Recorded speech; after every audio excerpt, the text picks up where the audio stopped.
احنا بنتكلم النهارده الجنيه المتغلف عامل 37 ونص، اللي هو البي تي سي او السويسري عامه.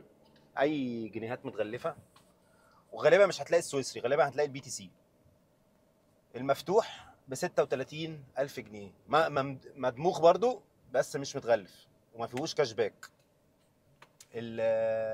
المتغلف بيبقى فيه كاش باك 25 جنيه على الجرام الواحد، فاضرب بقى 25 في 8، يعني بنتكلم في حوالي 150 جنيه فرق ما بين سعر البيع وسعر الشراء. وعندنا السبيكة ال10 جرام النهاردة هتعمل 53 ألف جنيه 700. دي المتغلفة برضو بي تي سي أو السويسري، برضو مش هتلاقي غالبا سويسري، بس الاتنين سعرهم واحد. دي بتبقى عيار 24 والجنيهات عيار 21. الكاش باك بتاعها بيبقى 27 جنيه على الجرام، يعني بتخصم من سعر البيع 27 جنيه للجرام.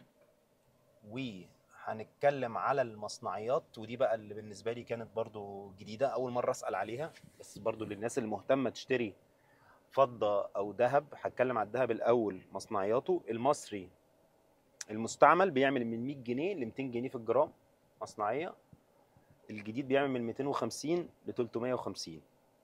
وعندنا الايطالي المستعمل بيعمل من 200 ل 350 مستعمل، والجديد بيعمل من 650 ل 900 جنيه الجديد.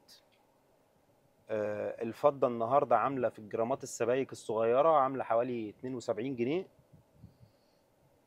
بتنزل معاك كل ما بتجيب وزن أكبر، زي ما قلنا قبل كده.